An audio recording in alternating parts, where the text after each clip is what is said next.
Hello there and welcome to another TCOS update on Force 13 Xtra. Our timings have been all over the place recently and now we've got an evening update, 10:30 p.m. UTC this January 17th to see what's changed since our update yesterday afternoon that we did at 5 p.m. UTC on January the 16th. As you can see on the top there, that's what we had on the last TCOS.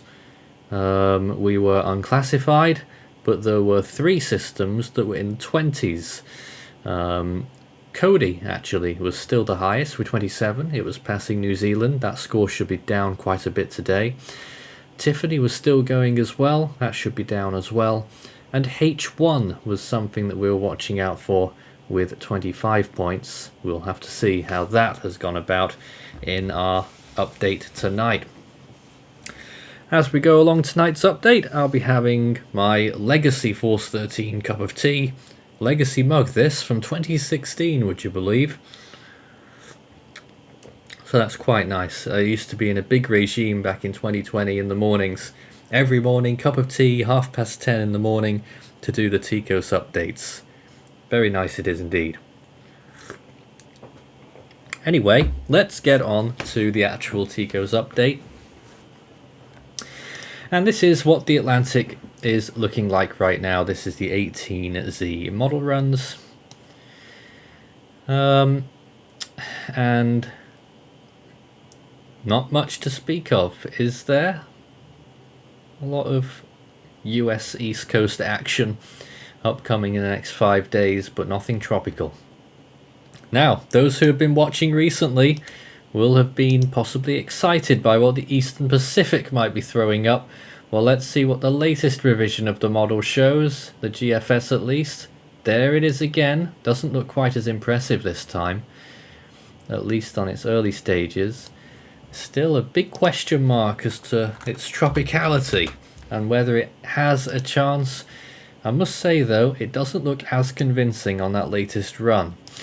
Let me just check phase diagrams. They actually, interestingly, the phase diagrams look more convincing, but the actual wind profile there looks less convincing. You'll see more of it on the Central Pacific scope. Let's see what else happens to it. No, that's the full thing. So let's just have a look at the simulated satellite imagery. Well, that there, you know, this run isn't fully out, so it's split up a bit.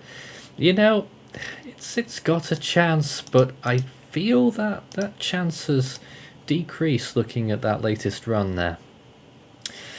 So that is G1 that we're looking at. We're going to keep that at 10% then in the Eastern Pacific. You know, it is a low chance. Its first recognizable position on the run there is at 20 north, 133 east. And the GFS, sorry, 133 west, and the GFS thinks that will appear in hour 42. 10%, and it'll still score low on TCOS because it's not going to affect any land areas. And it's not going to get very strong. If we had a how common something is, if that was factored into TCOS, that it would score high then, but we don't. Look at the Western Pacific then. Let's see what we have here. Nothing until a low latitude system there that's just outside of our 5-day zone, but it is by day 6 that shows itself, so maybe something to watch in the medium to long range for the Philippines, similar region to areas that were affected by Rai just last month. The Indian Ocean, that is another area that we're watching out for. First of all, what looks like it will be a non-tropical low there.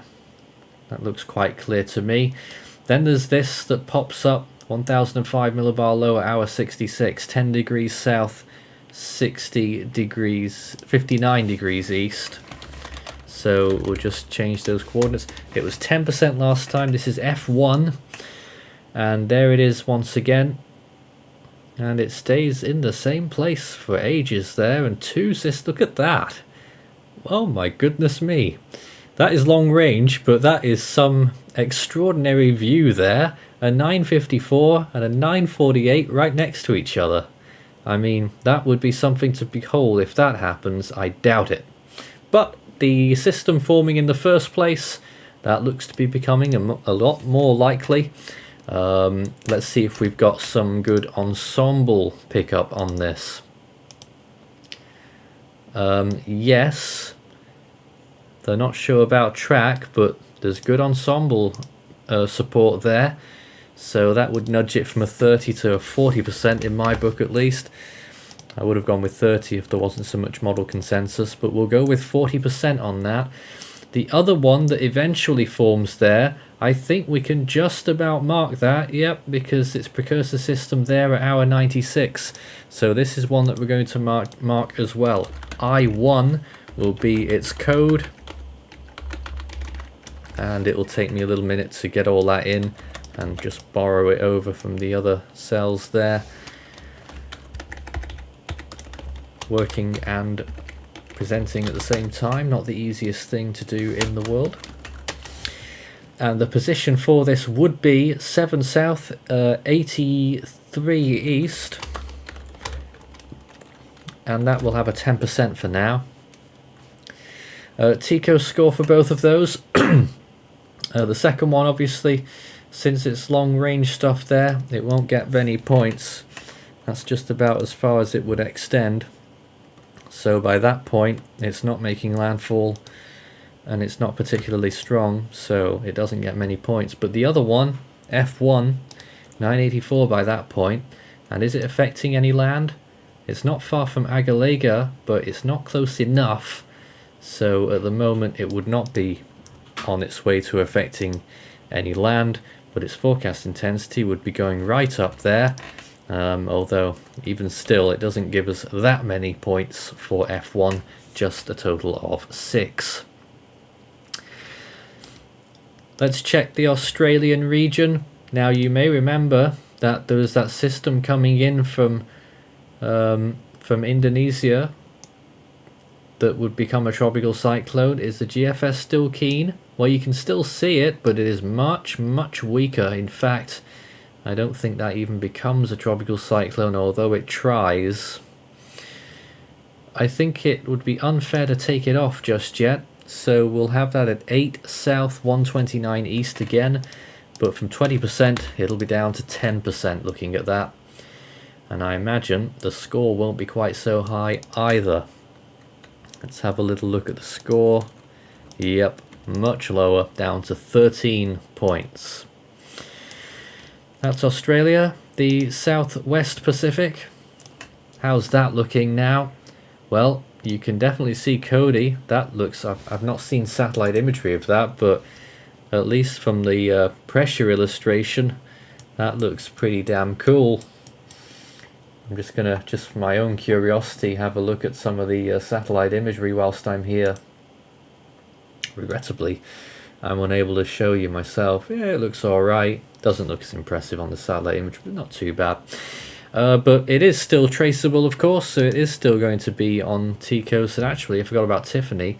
I don't think that's still traceable. Nope, that's gone. So we can take Tiffany off for good. Oops. And we are left with Cody from that old list. 42 south, 175 west. Getting to be rather deep, 988 actually, so not hugely deep, 45 miles per hour. And that score will have been reduced substantially now, I would imagine. Although technically it is still affecting New Zealand, the islands to the east. I forget the name of those islands now. Is it the Kerguelen Islands, or I might be thinking of a different lot? But that's Cody, so I think we're going to really get rid of those points all the way down to 6 points. What about the forecast then? Anything on the way? Nothing really that I'd feel confident in designating there at all. Weak low pressure moving through Fiji and so on. And what about down here in the southeastern Pacific? Again, you've got those two nice little swirly things, but whether they're going to be tropical first off, and Secondly, whether they're going to be actual cyclones, serious doubts on both of those. I will not be designating them. The South American region can sometimes throw up a surprise, but this week coming, it looks like it's going to be quite happily quiet. And finally, to the Mediterranean region, I imagine that's going to be fairly dormant as well. Yep, looking good there. All those windstorms still passing north of a strong high pressure ridge over the British Isles and over Western Europe, which means pretty settled conditions for my area, but very inclement conditions for Iceland, Scandinavia, and possibly areas south of that high pressure too, maybe parts of Spain and Portugal. But definitely with this system moving through, that's much later on in the run, but that's obviously not going to be a Medicane. But there we have it, that is TCOS once again. In fact, let's just update the latest demand factor, which really won't be very much different at all. I don't think we'll see any changes in the numbers. I've been wrong before. Nope, doesn't look like it. And so the highest scoring one right now is H1, which is the one that I downgraded to 10%, affecting Australia next week, with 13 points. But watch this space, because things could be livening up in the next 7 days. Although, having said that, I sort of did say that 7 days ago. So, I don't know about that. I'll just take a few questions before we go off the air. Hazel said, can I buy this Legacy Force 13 mug? There were only 6 that were ever manufactured. I think I've still got 4 in stock. So we don't really plan to get rid of them, but maybe there could be an offer to make if you send us an email at contact@force13.com, or maybe we'll auction it one day, I don't know. And do I think 91p will form? Well, as I've mentioned, really anything in the South Pacific at the moment, I do not think they will form. A good night from me, and we'll be back with more TCOS and tea tomorrow.